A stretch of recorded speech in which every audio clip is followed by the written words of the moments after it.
Have you ever felt truly lost? Not just physically, but like the very world around you is conspiring to keep you trapped? That's what happened to me and my daughter Megan. What we found in the woods still haunts me, and I'm not sure we ever really made it out. It was last fall, during the peak of the season. The leaves were a riot of gold and crimson, the air cool but not cold.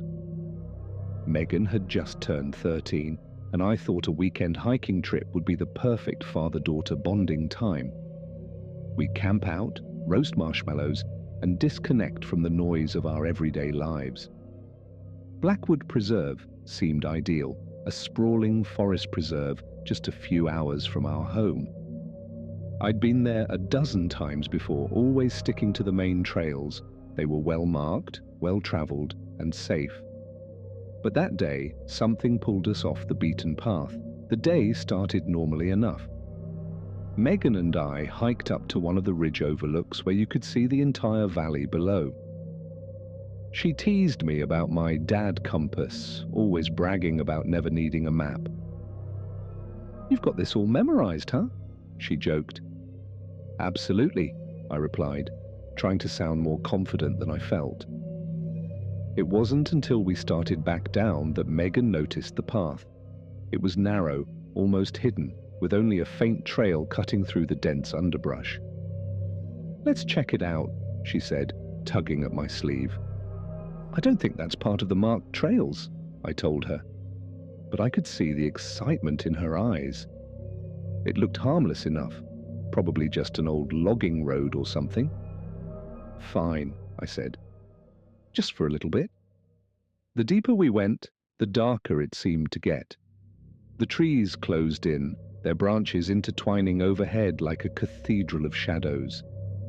The sunlight faded until it felt like we were walking at dusk, even though it was only mid-afternoon. The trail itself was strange. The dirt was soft, like it hadn't been walked on in years, and there were no signs of wildlife, no birdsong, no rustling in the bushes. Just silence. About 20 minutes in, we came to a small stone archway. It was ancient-looking, moss-covered, with strange symbols etched into the rock. I felt a shiver run down my spine. "What is that?" Megan asked, her voice hushed. "I don't know," I said, trying to sound casual.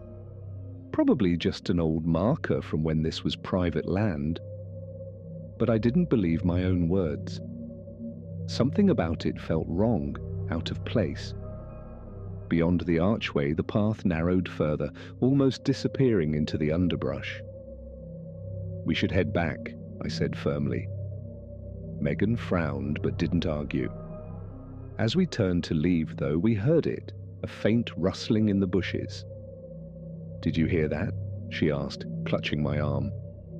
"Probably just a squirrel," I said, forcing a smile. But in the back of my mind, I knew something wasn't right. Just as we started retracing our steps, Megan froze. "Dad, look!" I turned to see what she was pointing at. Through the trees, barely visible in the dim light, was a clearing. At its center stood a dilapidated cabin. It looked ancient, like it had been abandoned for decades. The roof sagged, the windows were shattered, and the door hung off its hinges. But what caught my attention were the objects scattered around it, rusted tools, broken furniture, and piles of what looked like children's toys. "I don't like this," I said. But Megan was already moving toward the cabin. "Just for a second," she said. "I want to see—" Against my better judgment, I followed her. The cabin's door creaked as Megan pushed it open. Inside, the air was damp and smelled of mildew. The walls were covered in strange markings, scratches, symbols, and what looked like words carved into the wood. On the floor was a pile of old books. Megan picked one up and opened it, squinting at the faded text. "What does it say?" I asked, peering over her shoulder. She read aloud, "The Journal of the Shadow Watcher." My stomach turned. "Put that down," I said, my voice sharper than I intended. Before she could respond, we heard it, a low, creaking sound, like someone stepping on the cabin's wooden floorboards. We bolted out of the cabin, my heart pounding. The sound of the creaking followed us, growing louder, but when I looked back, the cabin was empty. "We're leaving," I said, grabbing Megan's hand. But when we reached the archway, the trail we'd come from was gone. "What?" I muttered, spinning in circles. "It was right here." Megan's eyes filled with tears. "Dad, what's happening?" I didn't have an answer. My phone was useless, no signal, and the GPS wouldn't load. The compass app spun wildly, unable to find north. As we stood there, trying to make sense of it, the forest seemed to close in. The trees shifted, their bark twisting into shapes that resembled faces. The silence was deafening. Then the whispers started. At first, it was faint, like wind through the leaves, but it grew louder, more distinct, until it sounded like voices murmuring just beyond the edge of the clearing. "We have to move," I said, dragging Megan into the trees. The forest felt alive, as if it was watching us. The shadows grew darker, shifting and writhing like living things. And then we saw them. Figures, barely visible, moving between the trees. They were human-shaped but wrong, their limbs too long, their movements jerky and unnatural. Megan screamed as one of the figures stepped closer.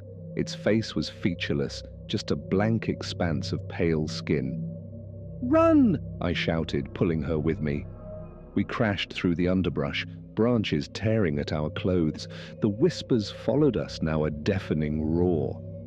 Just when I thought we couldn't go any further, we stumbled into another clearing. At its center stood the stone archway, but this time the cabin was gone. Under the arch stood a single figure, impossibly tall and still. It raised a hand and pointed directly at us. We didn't stop running until we reached the main trail. The sunlight hit us like a spotlight, blinding after the darkness. I turned back, expecting the figures to follow, but the woods were silent. We reached the car and drove away in silence. Megan didn't say a word the entire ride home. That night, as I unpacked our gear, I found something that froze me in place. Inside Megan's backpack was the journal of the Shadow Watcher. I threw it away, but it came back. 2 days later, it was on our porch, clean and untouched. Now, sometimes late at night, I hear the whispers again, soft, faint, just outside the window. If you ever find yourself on a trail that doesn't feel right, trust your instincts. Don't follow it, because some paths were never meant to be walked.